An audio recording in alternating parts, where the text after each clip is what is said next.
네, 이렇게 쓰시면 됩니다. 절대 부등식하고 조건 부등식은 서로 반대되는 개념이에요. 조건 부등식의 예를 하나만 써보시면 됩니다, 여러분들. 조건 부등식은 이게 조건 부등식이에요. 그러면 x가 1보다 작다라는 것은 명제입니까? 조건입니까? 조건이죠. 명제라고 말할 수가 없어요. x가 0이면 참이 되고 x가 2면 거짓이 되기 때문에 참도 됐다가 거짓도 됐다가 하기 때문에 얘네들은 조건이라고 부릅니다. 그런 것들을 우리는 조건 부등식이라고 얘기해요. 그러면 절대 부등식이라는 건 뭐냐? 얘랑 반대가 되는 개념이에요. 얘는 조건에 따라서 참도 됐다가 거짓도 됐다가 하는 녀석이고, 절대 부등식은 항상 성립하는 부등식을 절대 부등식이다 라고 부릅니다. 대표적인 예시 하나만 적어놓으시면 돼요.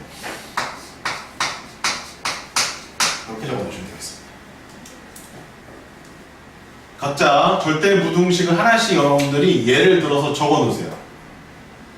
여러분들의 실력으로 절대 부등식을 하나씩 적어보시기 바랍니다.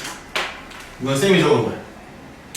항상 성립하는 부등식 많이 들어보셨죠? 그죠? 쌤, 전 이거 썼어요. 네, 저것도 절대 부등식이죠. 쌤, 저는 이거 썼어요. X와 실수로 하겠습니다. 절대 부등식 맞습니다. 각자 하나씩 절대 부등식 써보시기 바랍니다. 힌트는 어디 있죠? 제곱에 있습니다. 제곱. 실수를 제곱하면 0보다 크거나 같아지기 때문에 x, y, z 뭐 이런 것들을 실수라고 놓고 걔네들의 제곱을 해버리면 돼요. 그럼 그 값은 0보다 크거나 같다 이런 식으로 해주면 절대 부등식이 만들어지는 겁니다. 그러니까 이거만 외워놔서 이 패턴만 외워놓으시면 돼요. 실수의 제곱은 0보다 크거나 같다. 이거 하나만 가지고 대부분의 절대 부등식을 만들어냅니다.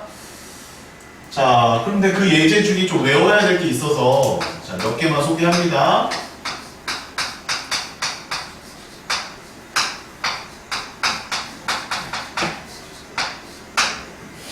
네, 절대 부등식입니다. 자, x, y는 다 실수로 한번 할게요. 이거 외워놔야 된다, 얘들아. 지난 시간에 저 막 제곱해서 정리해주는 거 한번 보신 적 있을 겁니다. 증명은 제곱해서 증명한다.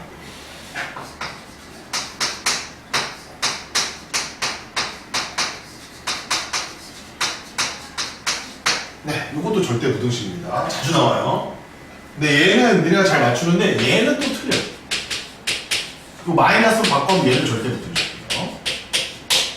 이렇게. 플러스도 당연히 절대 부등식이고 마이너스는 절대 부등식이에요. 왜 그러냐면 얘는 이렇게 완전적으로 두 개로 찢을 수가 있어요.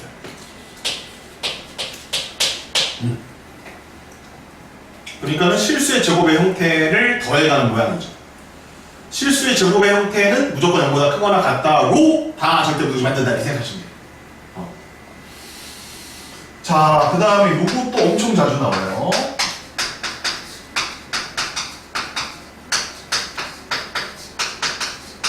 이거 외워두셔야 됩니다.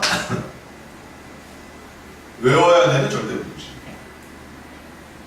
자, 이거는 이제 여러분들 고1 공통수학 1에서 인수분해 때 배운 거예요. 저거 좌변으로 넘기면 이렇게 되는 거 혹시 아십니까?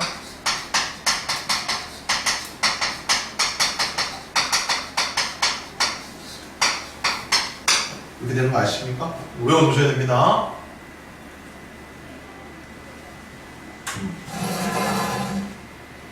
가끔 보기에 어떤 거 나오냐면 Z에 1을 넣은 게 꽤 많이 나와요. Z에다 1을. 그래서 모양이 밀리겠어.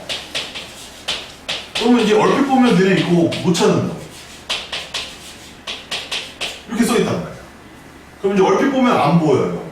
그래서 이거를 바탕으로 해서 이걸 만들어냈다라는 것을 내가 인지하셔야 됩니다. 이거 다 절대 부등식입니다. 이 정도는 될 것 같지 않니? 절대값 많이 들어가 있는 거 보시면 양변 제곱해서 정리를 해봐. 절대값들하고 거의 다 절대 부등식이라고 보시면 돼요. 자, 요게 이제 절대 부등식의 대표 예제들이고, 자, 이제 배워야 될 게 이제 대소 비교할 때 A가 큰지 B가 큰지 확인해 보고 싶으면 세 가지 방법을 합니다. 그냥 빼보는 방법, 제곱해서 빼보는 방법, 나눠보는 방법이 있어요. A가 큰지 B가 큰지 알고 싶어. 그럼 빼봐. 뺐더니 양수래. 그럼 누가 큰 거냐? A가 B보다 큰 거지. 뺐더니 음수래. 그러면 그렇지. 이렇게 알죠? 그냥 빼는 거는 여러분 알고 계십니다. 제곱해서 빼는 것도 마찬가지라는 얘기예요. 뺐을 때 양수 나오면 앞에 게 큰 거, 음수 나오면 뒤에 게 큰 거, 0이면 같은 거. 같은 맥락이에요. 그럼 얘네들은 주로 언제 쓰냐면 주로 근호가 보이거나 절대값이 보일 때 제곱해서 뺀 다음에 양수인지 음수인지 0인지 판단하는 겁니다. 이걸로 이제 증명이 나오기 때문에 증명의 빈칸 추론이 나오기 때문에 알고 계셔야 돼요. 증명 문제에 이런 게 나옵니다. 그래서 절대 부등식을 증명해 가는 과정 속에 제곱해서 빼는 게 나올 때도 있고 그냥 빼는 게 나올 때도 있어요. 나누는 건 거의 안 나와요. 나누는 거는 그래도 나누는 게 만약에 1보다 크다, 1보다 작다, 1이다 그러면 알아는 두세요.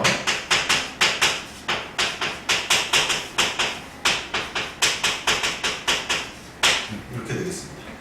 그 다음 2번하고 3번은 A, B가 모두 양수일 때만 사용 가능해요. 이 조건 없으면은 제곱해서 빼거나 나누거나 하시면 안 됩니다. 이 방법 쓰시면 안 됩니다. 네, 주로 나오는 거는 1번하고 2번이 빈칸 추론의 증명으로 나온다. 그때 요렇게 해서 뭔가를 크게 비교한다는 것을 알고 계셔야 합니다.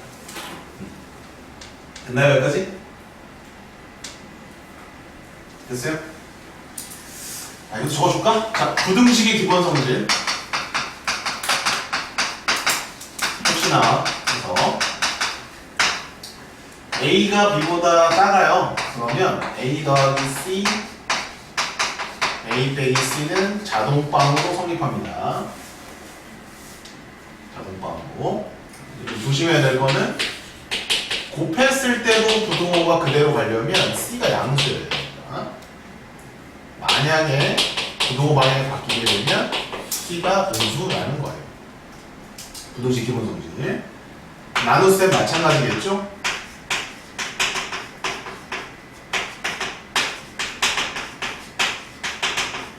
알고 계시겠지만 못하시네. 다시 한번 정리합니다.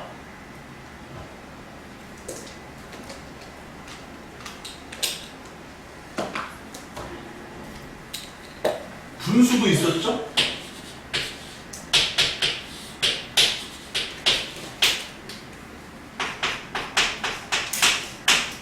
분수도 좀 미리 좀 알려볼게요. A분의 B가 있어. 그럼 위아래 똑같은 값을 곱하는 거는 동일한 값이 나와요. 나눠도 마찬가지고 더하는 건 안 돼요. 그래서 곱하거나 나누기는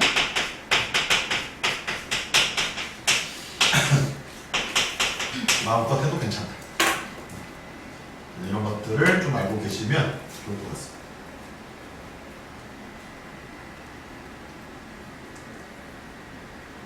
자, 개념적인 조금 더 하고 문제 풀러 갈게요. 자, 근데 쌤이 이 얘기를 왜 했느냐? 이제 니네가 조건 부등식 배우고 이제 절대 부등식 배우면 이제 부등식을 다 배우는 거거든.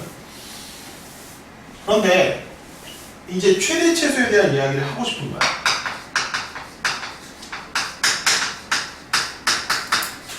최대 최소는 당연히 어디서 나오는 거냐면 부등식에서 나오는 거예요.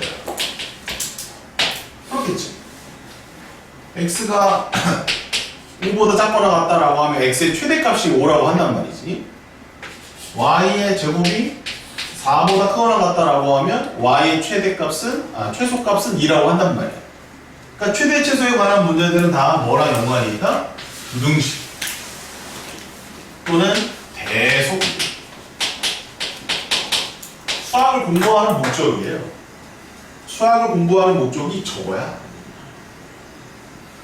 그지? 쌤, 이게 왜 수학을 공부하는 목적이에요? 수학을 잘하면 모든 매 순간순간에 항상 최적화된 결과물을 얻어낼 수가 있어. 그게 무슨 말이에요, 지금? 야, 니네가 가을이 됐잖아. 그지? 그러면 이제 예를 들어 사과를 사러 갔어. 사과가 딱 두 개가 여기 있는 거야. 수학을 잘하는 친구들은 이 두 개 중에서 좀 더 좋은 걸 고르게 돼. 그치? 빛깔이 비슷비슷해. 그럼 나 같으면 뭐 할까? 꼬다리가 조금 싱싱한 거. 그 다음에 크기를 좀 비교해봐서 얘가 좀 더 크다라고 하면 큰 거를 선택할 거 아니야. 그러니까 인간의 욕망, 인간의 욕구의 기본 욕구는 좀 더 좋은 거를 선택하고자 하는 욕구가 있단 말이야. 그걸 도와주는 게 수학의 최대 최소라는 거야. 최대 최소라는 개념을 알고 있으면 야 얘보다 얘가 더 큰데? 비교를 했다는 거야. 그러니까 얘가 얘보다 크다라고 아는 거잖아. 그러니까 얘를 내가 선택하겠다는 얘기지. 그게 수학의 연관이 돼 있다는 얘기야. 그래서 최적화 문제는 수학으로 해결하는 겁니다. 알겠습니까? 이런 거 나중에 니네 기업 갈 때 이런 거 잘한다고 이렇게 어필하잖아? 그럼 기업에서 무조건 뽑아. 예를 들어서 기업은 이윤 추구가 목적이란 말이야. 재료는 제한돼 있어. 그래서 1번부터 10개의 재료를 너한테 딱 던져줘. 그럼 그걸 가지고 뭔가 해서 결과물을 딱 만들어내는데 이게 가장 가치가 있어야 될 거 아니야. 그 가치를 잘 만들어내는 애들이 누굴까? 수학을 잘하는 애들입니다. 그래서 수학이 모든 학문의 기초라고 얘기하는 것도 있고 수학을 잘해야 돈을 많이 번다 이런 말도 있는 거야. 알겠지? 여기서 출발하는 거야. 그래서 수학의 모든 전 단원을 통틀어서 항상 활용 나오면 다 최대 최소야. 그렇지 않니? 잘해야 돼요. 2차 함수의 활용 뭐 배웠어? 최대 최소였잖아. 2차 방정식의 활용하면 식 세운 다음에 최적화된 값을 구해야 되잖아. 그치? 그런 게 다 최대 최소랑 연관되어 있는 거야. 그러면 명제도 절대부등식도 우리가 최종적으로 마지막에 가는 곳은 어디냐? 최대 최소를 구하러 가는 것이다 라고 생각을 해주시면 되겠고요. 그 최대 최소는 부등식과 연관이 되어 있고 대소비교 알려드렸고 절대부등식 알려드렸으니까 이제 최대 최소 구하러 가봅니다. 초등학교 때 이제 초등학교 다 나왔지? 그지? 두 개의 자연수를 더했더니 10이 나오네. 그 둘을 곱했을 때 최대값은 얼마니? 라고 초등학생들한테 물어본다고. 한 4학년쯤 되는 초등학생들한테. 그러면 이제 초등학교 4학년이었던 가람이가 쫙 손을 들고서 5 곱하기 5에서 25가 답이에요 라고 할 거란 말이야. 맞지? 선생님 5 곱하기 5가 답이죠? 답 맞지 얘들아? 근데 이제 우리는 그 머릿속에서 과정 속에서 1, 9를 곱했을 거고 2, 8을 했을 거고 3, 7을 했을 거고 4, 6을 했을 거고 5를 했을 거 아니야. 4, 6, 24 3, 7, 21 얘가 더 크네. 25가 더 크네.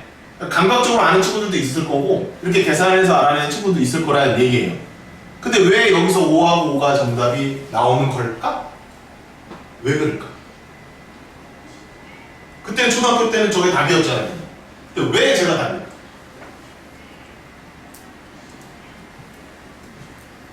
그거를 설명하는 게 바로 지금 배우는 최대 최소예요.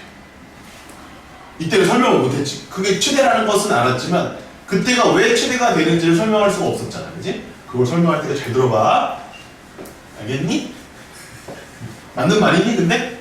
틀린 데는 없니 지금? 맞지? 더해서 10 나오고 곱했을 때 최대가 나오는 거 5 곱하기 5일 때지. 맞아. 자, 이거 잘 기억해놔. 이 문제 이따 다시 나올 거야. 자, 이제 절대부등식에 두 가지 최대 최소를 구하는 문제가 딱 두 개가 나오는데 첫 번째는 바로 산술, 기하, 평균을 이용한 최대 최소예요. 산술 평균은 니네가 아는 겁니다. 산술 평균 모르는 사람 다 알고. 나 수학을 100점 맞았고 영어를 80점 맞았어요. 평균 몇 점입니까? 90점. 저쪽 수조의 온도를 재봤더니 저쪽은 5도고요. 이쪽 수조의 온도를 재봤더니 마이너스 7도예요. 온도는 음수가 있을 수 있으니까요. 그 둘을 더했을 때 평균 얼마? 마이너스 1도가 평균이 되는 겁니다. 이런 평균을 산술 평균이라고 하고요. 오늘 여러분들이 이제 처음 배우는 건 뭐냐면 바로 기하 평균입니다. 기하평균. 기하는 이제 도형을 얘기해요. 기하는 도형입니다. 그 도형에서 쓰는 평균은 뭐냐면 넓이에서 쓰는 거야, 넓이. 넓이는 2차원입니다. 길이 두 개를 곱해서 만들어낸 게 넓이거든요.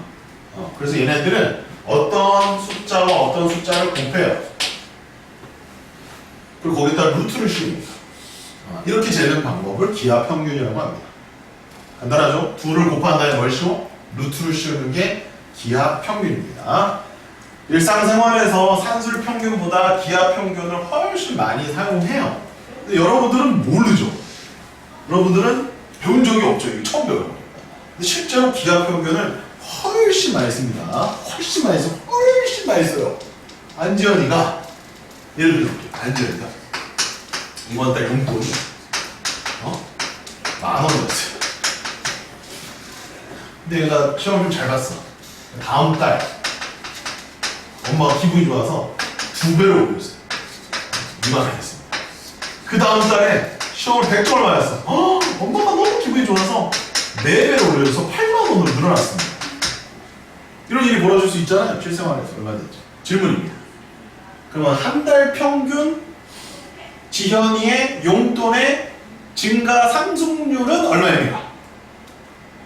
몇 배씩 늘어났습니까? 평균적으로 몇 배씩 늘어났습니까?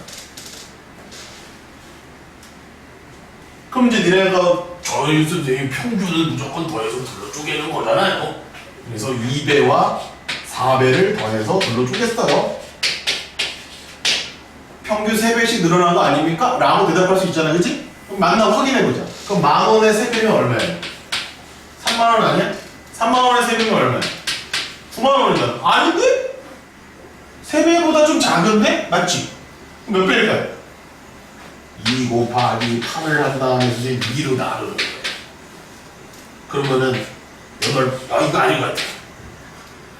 그 2배씩 늘어났나? 그 2배씩 늘어났으면 20,000원, 40,000원일 거 아니야. 그럼 2.5배씩, 내 평균 때릴게요. 2.5배씩 늘어났다 칩시다. 그러면은 10,000원이 2.5만원 되고, 그 다음에 6.25만원이잖아요. 안 나오는데? 죽어도 안 나오는데? 왜 안 나올까? 방식이 틀렸으니까. 이럴 때 써먹는 평균이 바로 기하평균이라는 거예요. 엄청 많이 쓰입니다.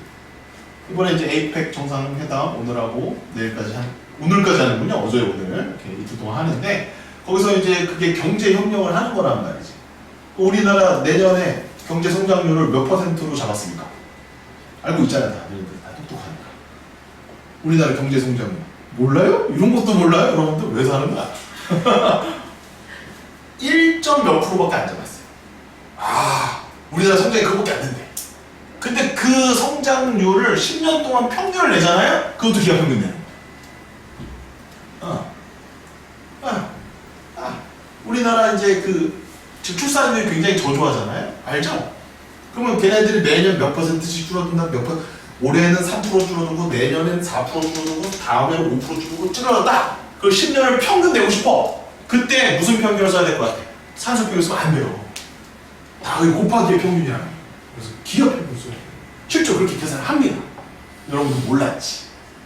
새로운 평균을 하나 배우는 겁니다. 아시겠죠? 모든 성장률, 곱하기에 대한 평균은 기하평균이다라고 알고 계셔야 됩니다. 이제부터.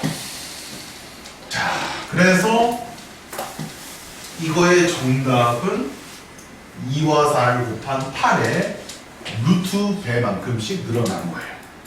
그러면 2 루트 2배 늘어난 거예요. 그러면은 10,000원이 2 루트 2만원이 됐겠죠. 또 2 루트 2배가 늘어나기 때문에 8만원이 되는 아름다운 상황이 벌어진다라는 거죠. 따라서 기하평균 굉장히 중요한 평균이니까 꼭 기억을 해두셔야 됩니다.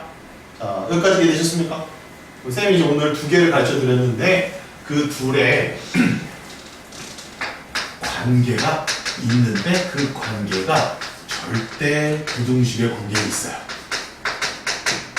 항상 두 수의 산술평균이죠? 두 수의 기하평균이죠? 쌤이 어떤 관계에 있다고요? 절대 부등식의 관계에 있다고요. 얘가 항상 커요. 왼쪽에. 언제나. Every time. Everything. 언제나 얘가 더 커요. 신기한 거잖아. 증명해 줄 거예요. 선생님. 얘가 왜 항상 얘보다 큰지를 증명할 겁니다. 근데 대신 조건이 있다 얘들아. A가 양수여야 돼. B는 양수여야 돼. 왜냐하면 A나 B 둘 중에 하나가 음수면 산술 평균은 구할 수가 있어. 하지만 기하 평균은 음수가 되면 루트 안에. 그러면 대소비교 자체가 안 돼. 허수는 대소비교가 안 되니까. 그래서 반드시 양수라는 조건이 있어야 이게 절대부등식이 된다라는 거야. 엄밀하게 말하면 절대부등식이 아닌 거야. 그래서 엄밀하게 말하면 절대부등식이 된다라는 것은 숫자 값에 관계없이 항상 성립해야 절대부등식이라고 하는 거거든. 근데 이런 조건이 필요하기 때문에 엄밀하게 말하면 얘는 조건부등식. 엄밀하게. 그런데 일상생활에는 주로 다 양수를 다루잖아. 그 실생활에서는 이것이 언제든지 성립한다라고 봐도 괜찮더라라는 거. 그래서 이것도 껴준 거야. 여러분들은 그냥 얘를 절대부등식 한 종류다라고 생각해도 괜찮습니다. 대신 전제 조건은 뭐라고? 양수가 있어야 된다. 자, 그러면 이제 간단하게 예로 증명을 해봅시다. 100점과 80점. 수학을 100점 맞았어요? 영어는 80점 맞았습니다. 산술 평균은 얼마나? 90점이죠. 기하 평균 100하고 80을 곱한 다음에 루트를 씌워야 되죠. 쌤이 얘가 더 크다라고 지금 주장을 하는 거거든. 산술 평균이 기하 평균보다 크다라고 주장하는 거거든. 맞지? 90의 루트 값은 얼마야? 루트 8100이잖아. 얘는 루트 8000이잖아. 이거 크네. 그죠? 첫사랑의 나이가 18이었어. 끝사랑의 나이가 32이었어. 누굴까? 자, 산술 평균 얼마야? 둘을 더하면 얼마야? 50살. 50살의 반이면 25살. 18과 31을 곱하면 이렇게 되겠지. 그럼 제곱 곱하면 625. 자, 빨리 계산해. 36에 54니까 576. 얘가 크다. 뭘 갖다 대도 다 얘가 크다라는 거예요. 오케이? 그래서 얘는 뭐 들어줄게요. 이제 증명해드리면 끝납니다. 자, 증명은 또 이렇게 합니다. 여기 숫자에서 얘를 빼버려요. 통분하고요. 완전 제곱식을 방제로 만들어버려요. 네, 모든 절대부등식은 제곱으로 증명하는 거예요. 제곱 만들었으니까 저걸 꺼내는 거죠. 끝. 간단하게 증명됩니다. 됐나요? 자, 근데 여기 지금 등호가 들어가 있는데 등호라는 것은 산술평균과 기하평균이 같다라는 거잖아. 근데 이제 빨간 펜을 들어라. 이 등호가 성립하는 게 유일한 딱 한순간만 딱 등호가 성립해요. 여러 번 성립하는 게 아니에요. 딱 한 번. 딱 한 번. 등호가 진짜 드물게 딱 성립할 때가 있거든. 그때가 바로 언제냐면 A랑 B랑 같을 때만 성립합니다. 딴 데는 성립 안 해요. 딴 데는 무조건 산술이 커요. 나 수학 100점 맞았어. 영어 100점 맞았어. 산술평균 100점이지. 기하평균 100하고 100을 곱한 다음에 루트를 씌워. 100 나오지. 그때만 딱 같은 거. 그 외에는 다 산술이 커요. 그러니까 여러분들이 등호를 일반적으로 성립한다라고 생각하시면 안 되고 아주 특별할 때 한 번 딱 성립한다라고 외워놓으셔야 돼요. 그 순간의 값이 굉장히 중요합니다. 예를 들어 볼까요? 어떤 값을 다 계산을 했는데 자, 이렇게 나왔다고 칩시다. 질문입니다. 이 녀석의 최소값은 얼마입니까? 이 전체의 최소값은 얼마라고 해요? 30이라고 해요? 30보다 크다라고 해요? 최소값은 30이라고 하죠. 그때가 등호죠. 부등호예요? 등호예요? 30일 때는 등호죠. 그때가 중요해요. 그래서 그 유일한 그 한순간을 찾는 과정이 최대 최소 과정입니다. 일단 그렇게 알아두시면 되겠고, 자, 아무튼 산술 기하평균의 관계는 이러저러다. 여기까지. 자, 됐니? 자, 두 번째 바로 갑니다. 자, 설명을 끝낼 거야. 기본을 다 해볼 거야. 두 사람이 이제 수학자가 완벽한 절대부등식을 만들어냈습니다. 역시 이 녀석의 초기값 최소값이고요. 야, 산술 기하평균은 단속자의 절대부등식이야. 음수일 때는 안 되잖아. 나는 양수든 음수든 다 되는 부등식을 만들어 버렸어. 그것은 바로 이런 부등식이야. 복잡하지만 그냥 통으로 외워. 이게 코시 슈바르츠의 부등식이라는 겁니다. 절대 부등식입니다. 최대 치수를 구할 때 매우 용이하게 수단으로 사용하셔야 돼요. 최종적인 목표가 아니에요. 목적은 뭡니까? 우리 이거 구하는 거예요. 그때 사용하는 게 누구냐? 산술기하 평균의 관계와 코시 슈바르츠의 절대 부등식 관계를 이용해서 문제를 해결하는 겁니다. 아시겠지요? 얘하고 얘를 구별하는 거는 다음 시간에 쌤이 설명을 드리고요. 일단 두 가지 개념을 정리해 드렸고, 증명을 생략하겠습니다. 이 증명은 어떻게 하냐면 다 전개해서 이거 이항시켜요. 그것도 완전 제곱이야. 그러니까 0보다 크거나 같다라고 얘기할 수 있는. 여러분이 근데 외워야 될 건 뭐냐면 이 식에다가 실수에 A, B, X, Y가 이걸 적어놓으세요. 빨간색. 아까 얘는 양수만 된다면 얘는 다 돼. 음수도 돼. and 이거에 등호가 또 여기 성립할 때가 있을 거 아니에요. 등호. 그럼 얘도 여러 가지 순간일까? 한 순간일까? 딱 한 순간이에요. 그때가 바로 언제냐?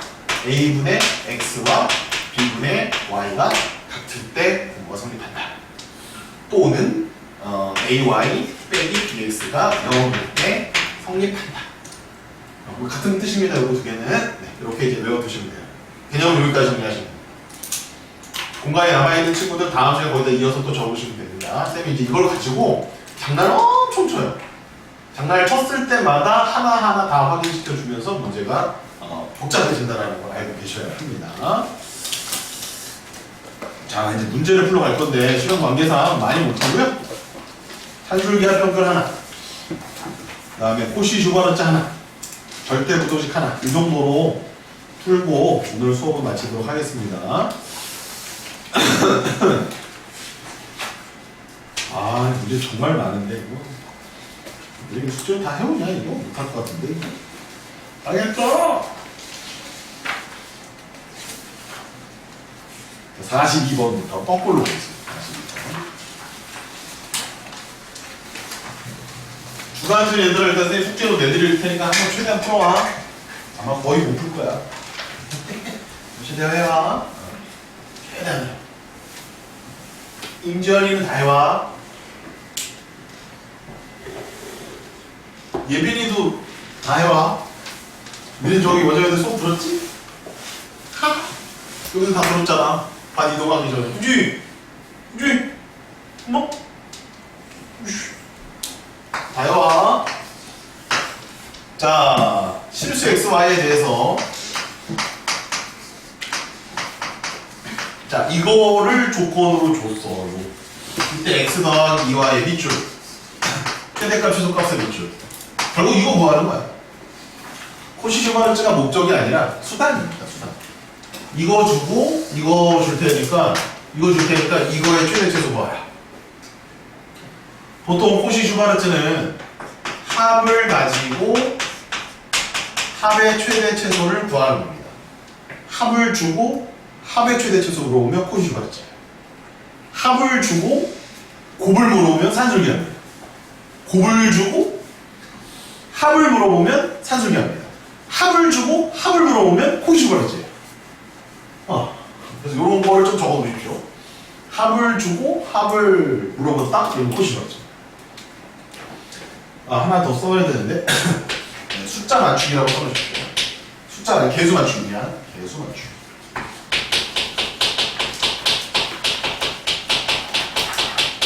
자, 가봅니다. 코시 슈바르츠의 식을 쓰세요. 문제 풀 때. 아무 생각 없이 쓰시면 돼요. 이거 보고 쓰셔도 돼요. 책 보고 쓰셔도 됩니다. 공식이니까. 이렇게 써놓고 하는 겁니다. 그리고 이제 셀을 맞추는 겁니다. 얘가 5라고? 그럼 얘는 여기 들어가면 되겠네. 그 다음에 생각해보세요. 얘는 x 더하기 2y는 여기다가 써야 할까? 저기다가 써야 할까? 이거 수학적 감각이 없는 친구들도 있더라.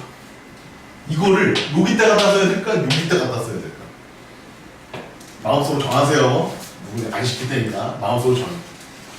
x 더하기 2y라고 생긴 놈을 이쪽에다 써야 될까? 저쪽에다 써야 될까? 이건 뭐 말 가치가 없어, 그치? 당연히 거기다 써야 돼. 그치? 그치? 다 동일하지? 여기다가 써야 돼. 됐니? 됐니? 그럼 이제 개수 맞추기라는 게 뭐냐면, 봐봐. 여기 A지. B, X, Y가 A, X, B, Y의 합으로 바뀌는 거야. 이렇게 곱하는 거야. 이렇게 곱해서 얘를 만드는 거야. 이해했어요? 그러면 AX가 이렇게 돼 있잖아. A가 얼마야? 1이야, 1. 계수 맞추기라고. 여기 BY가 2Y야. B가 얼마야? 2 제곱하면 얼마야? 4. 이거를 계수 맞추기라고 하는 거야. 다시 한번. A, B, X, Y잖아? 얘랑 얘랑 곱한 거, 얘랑 얘랑 곱한 거. 얘랑 얘랑 곱해서 얘를 만들었는데 얘가 1X니까 A는 1이야. 얘랑 얘랑 곱해서 얘를 만들었는데 얘가 2Y니까 B는 2야. 근데 이쪽에 있을 때는 제곱해서 써줘. 끝. 그래서 일부분은 그대로 받아 쓰고 나머지는 개수를 맞춰주는 거예요. 그래서 개수 맞추기라고 써놓은 겁니다. 이해했을 거라고 보고. 25에. 우리가 구하고자 하는 식은 얘입니다. 아하, 2차 부등식. 그러면 x 더하기 2y 얘 값은 5, 여기는 마이너스 5풀 이렇게 나오죠. 끝났습니다. 얘가 최대. 얘가 최소. 끝. 43번 시작. 너희들도 할 수 있습니다.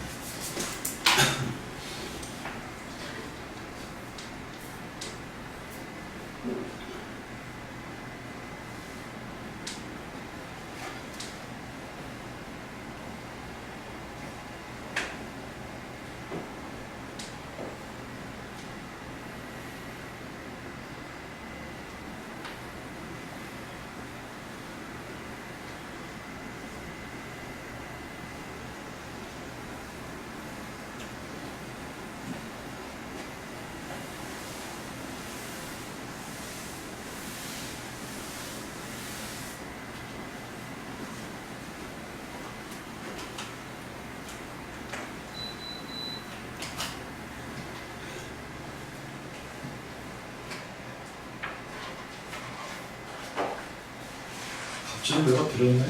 다 드렸네요.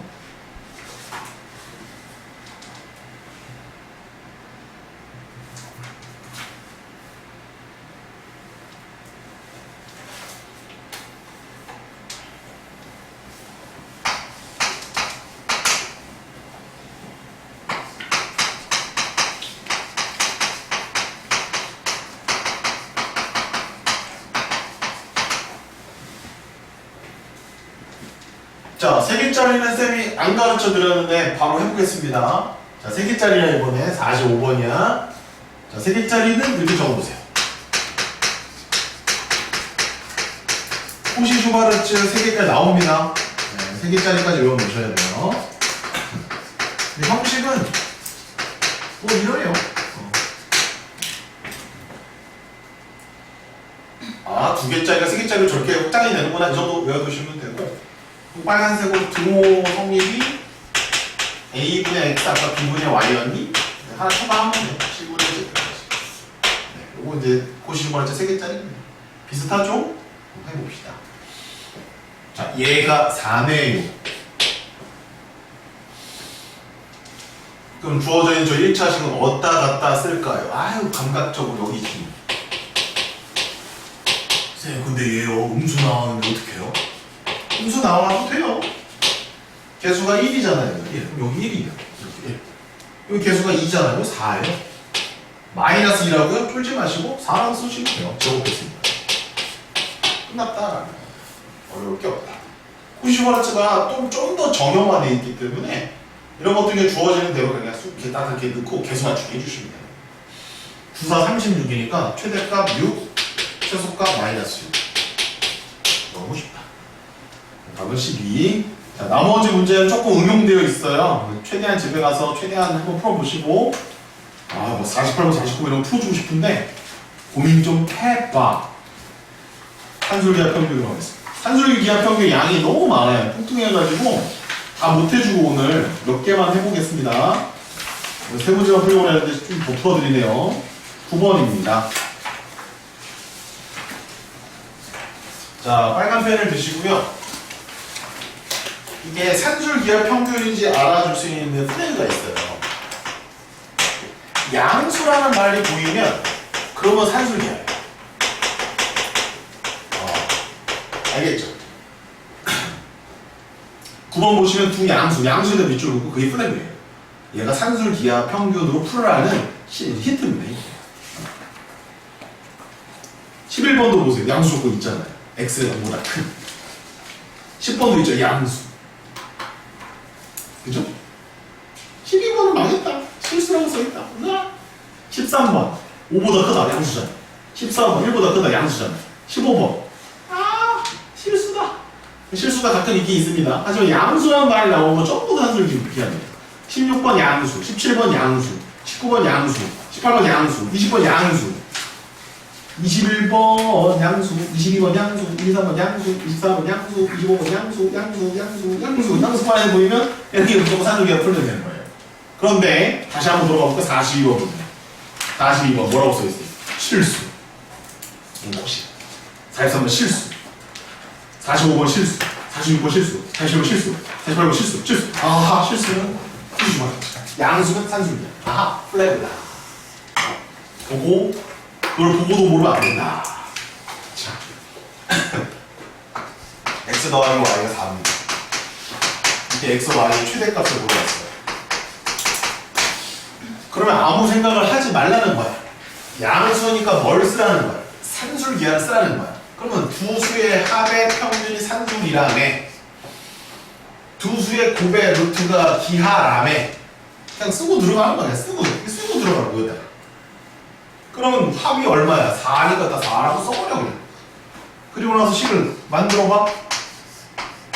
이거지. 적합한 양수니까 상관없거든. 그럼 x, y의 최대값은 4보다 작거나 같다니까 4야 4보다 작다야. 4지. 4야. 오, 개 쉽네. 나 조건 봐봐. x, y가 이번엔 3이야. 3x 더하기 4y의 최소값은 얼마냐?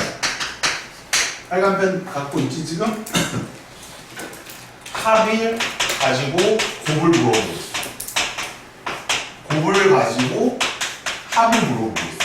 이러면 산술기하야. 플래그가 많아. 산술기하인지 코시인지 안 가르쳐주거든? 산술기하를 쓰시오. 코시를 쓰시오로 안 가르쳐줘. 니네가 보고 판단을 해야 돼. 양수면 무조건 산술기하야. 그리고 합을 합으로 보냈다는 코시야. 합을 곱으로, 곱을 합으로 보냈다? 그거는 산술기하라는 거야. 일반적으로야.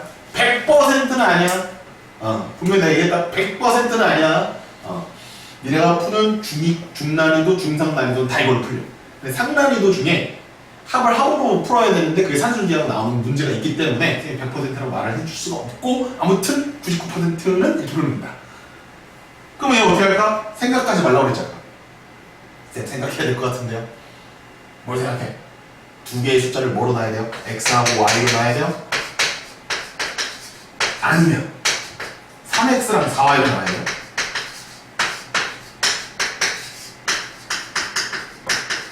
5초 드립니다. 마음속으로 결정하세요. 안 물어볼 것 같아요, 별적으로. 어떤 식을 사용해야 x, y가 3이라는 조건을 가지고 3x 플러스 4y의 최소값을 구할 수 있을까? 정답은 얘입니다. 이거 이제 감각이야. 왜냐면 여기에는 초식이 안 보이잖아. 3x 더하기 4y. 그럼 이걸 또 만들어야 되잖아. 3배도 해야 되고 4배도 해야 되고. 근데 이미 여기 만들어져 있잖아. 그리고 여기에도 x, y를 이제 곱하기는 교환법칙 성립하니까 3하고 4 자리 바꿔주면 되잖아요. 그럼 x, y 이거 안에 들어있잖아. 그 양면 제곱하면 나오잖아. 그러니까 무조건 얘는 돼. 이런 거를 왜 이거를 써야 돼요? 라고 하는 친구들은 벌써 너무 감각이 떨어져. 어쩔 수가 없어. 어떻게 희생처 고쳐야지 뭐. 둘 다 해봐야지. 그러지 말고 이게 아니고 이게 됐죠? 그럼 얘가 얼마야? x, y 12 곱하기 3이잖아요. 그럼 이쪽에 36이니까 6 나오네요. 그럼 2분의 이것이 6이잖아요. 그렇다면 이렇게 나오네요. 2를 이쪽으로 곱하면 12네요. 그럼 이 덩어리의 최소값은 10입니까? 12보다 크다입니까? 당연히 12라고 얘기해야 되겠죠. 그럼 답은 10입니다. 답은 4하고 10이니까 얘들 뭐하래요? 더하래요. 16이 정답이 돼요. 이렇게 푸는 게 산술기하의 기본 풀이입니다.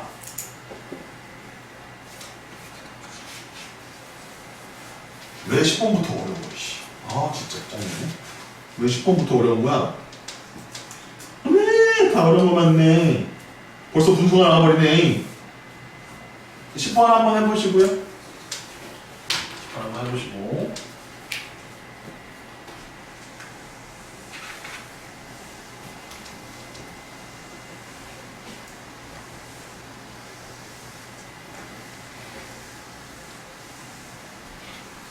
자, 이제 산술기하가 오늘 해야 되겠다.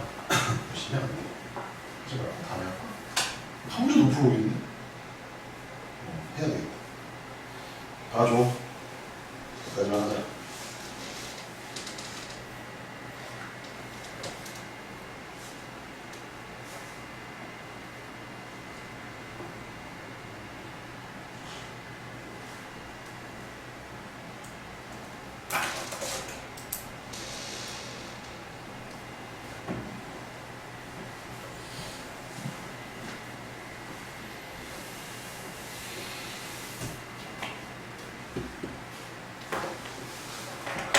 자, 10번.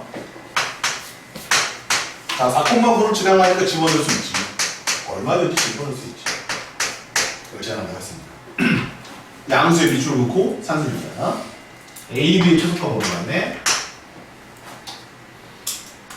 그러면 얘는 두 개의 숫자를 이렇게 해야 될까?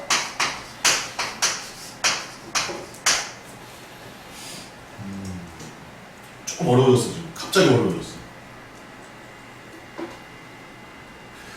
아니면 그냥 무식하게 한번 가볼까?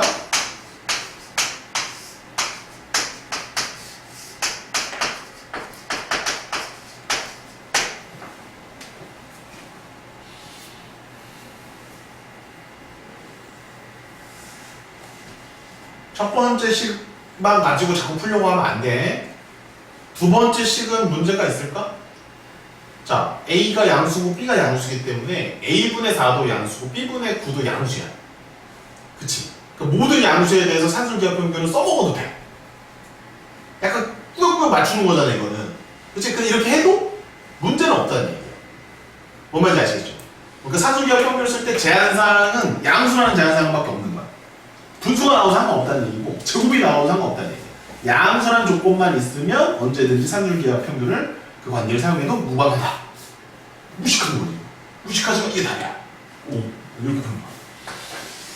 근데 안 돼. 그러면 얘가 1이잖아. 얘가 1. 그럼 얘는 얼마야? 루트에 A, B분의 36. 제곱변이야. 4분의 1. 제곱변. 그럼 A, B는 144. 그럼 A, B의 최소값은 얼마야? 144야? 144보다 크다? 144겠지. 그럼 답은 4. 그럼 답은 끝나. 오, 그러니까 산술기하 평균을 도구로 써야지 어떤 특정한 문제를 풀 때 이렇게만 해야 된다는 건 없는 거야. 유도리 있게 그냥 이렇게 저렇게 바꿔볼 수 있다는 얘기지. 아. 자, 그러기 위해서 자, 아까 필기했던 거 약간 다시 펴주시고요. 두 개만 하겠습니다. 산술기하 평균 활용. 두 개만 하거든요. 첫 번째가 자, 이제 숫자와 역수꼴에 관련된 형태가 나와요. 이 형태가 나오면 뭔가 부족해 보이는데 산술기하 평균을 쓰라는 거야. 네? 무슨 소리예요? 예를 들어서 x가 양수일 때 x 더하기 x분의 1의 최소값은 얼마니? 라고 물어본단 말이야. 그러면 이상해. 왜? 지금까지는 합을 주고 곱을 구하라고 하다 보다 곱을 주고 합을 구하라고 하다 보다 했단 말이야. 근데 지금은 준 게 없다. 근데 플래그는 있지.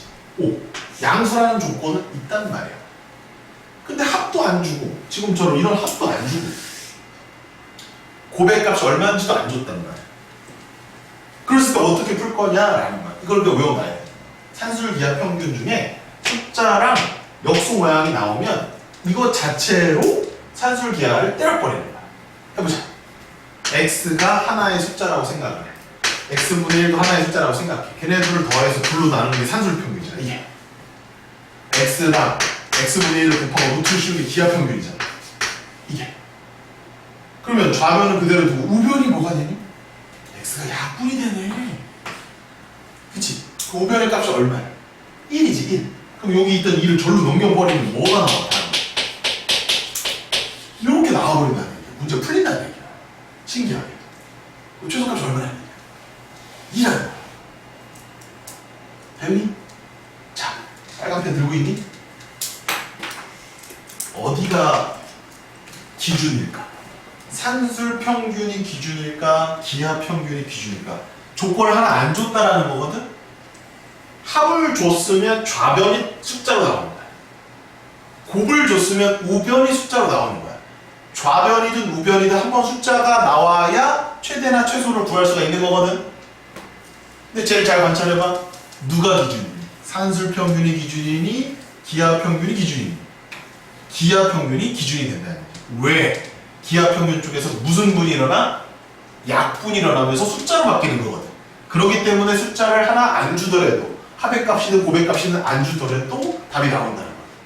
다르게 얘기해보면 고백값을 주고 있는 거지.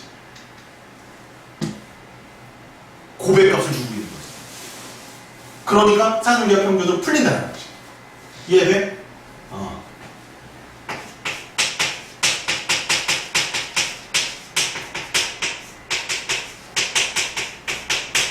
이 핵심이야. 숫자와 역수의 한 모양에 대해서 최대 최소를 물어보잖아? 라고 하면 기하평균 쪽이 상수가 되도록 끼워 맞춰주는 거야. 지금은 맞춰줄 필요가 없어. 자동으로 되니까. 근데 앞으로 보는 문제들은 끼워 맞춰야 숫자가 돼. 예를 들어보자. 이걸 물어봐. 갑자기. x가 1보다 큰데 x 더하기 x 빼기 1분의 1의 최소값을 물어봤어. 그러면 순진한 친구들은 두 개의 숫자는 x와 x 빼기 1분의 1이구나. 걔를 둘로 빼기는 산술평균이고 둘을 곱하면 기하평균이 되므로 이걸 가지고 문제를 풀면 되겠다 라고 생각을 한단 말이지. 근데 아무 일도 벌어지지 않아. 왜? 무슨 분이 일어나지 않아? 약분이 일어나지 않는단 말이야. 이쪽에서 이쪽에 약분이 안 된단 말이야. 약분이 안 되면 숫자가 안 나올 거 아니야. 곱하기에 문제가 생겼다라는 거지. 그러면 이거의 최소값을 구할 수가 없다라는 거야. 그래서 작업을 하는 거지. 어떻게? 여기다 마이너스 1을 추가해 주는 거야. 잠깐 얘를 마이너스를 추가해 주는 거야. 왜? 약분 4개. 그럼 얘는 분모에 있었던 1을 1로 넘겨도 되잖아. 이렇게 되니? 그러면서 약분이 일어나 안 나? 일어나니? 그러면 x 빼기 1 더하기 x 빼기 1분의 1은 2보다 크거나 같다라고 말할 수 있으니까 x 더하기 x 빼기 1분의 1은 3보다 크거나 같다. 이 1을 넘겨버리는 거지. 그래서 그 모양을 찾아낼 수가 있다는 거야.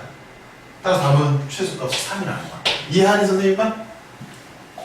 이 변형이 가능해야 돼, 니네가. 이 변형을 가능하게 해주는 핵심 포인트는 어느 쪽이다? 기하평균 쪽이다. 곱했을 때 약분이 되면서 상수로 바뀌어지는 모양이 나와야 된다라는 거예요. 하나만 하자. 그러면 많이 풀 수 있겠다. 그래서 11번 이런 문제, 12번 이런 문제, 13번 이거.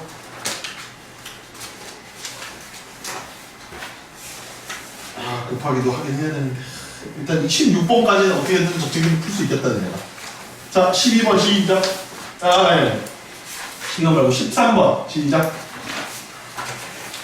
자 풀고 마치도록 하겠습니다. 앞으로 아직 남았지 얘들아. 앞으로 좀 더 풀고 산술기하는 조금만 남겨줘. 쌤피에도 입친 산술기하 그거까지 내줄게.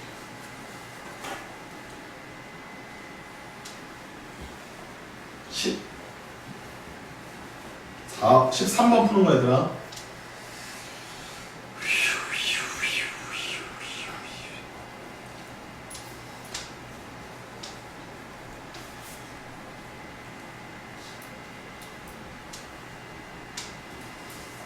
최소값은 쉽게 나오지. 근데 최소가 될 때는 등호가 성립하는 거는 여기서 찾아줘야 된다 이거. 여기서 얘랑 얘랑 같을 때다. 얘랑 얘랑 같을 때가 등호성립이다. 그럼 지금은 x랑 x 빼기 5분의 1이 같을 때가 아니라 x 빼기 5랑 x 빼기 5분의 1이 같을 때가 최소값이다. 산술기의 평균을 쓰는 그 상황에서 두 개가 같아야 돼. 지금 얘랑 얘랑 같을 때야. 이때야 x값은. x는 6이야. 6하고 4 나오는데 5보다 크다고 해서 x는 6이야. 그래서 n은 6이고 m은 7. 답은 13이 정답이 됩니다. 됐시요? 자신 있어? 그럼 14번도 아이고야 14번은 어떻게 하니? 오 망했다. 왜 이렇게 문제가 다 어려운 문제가 같지?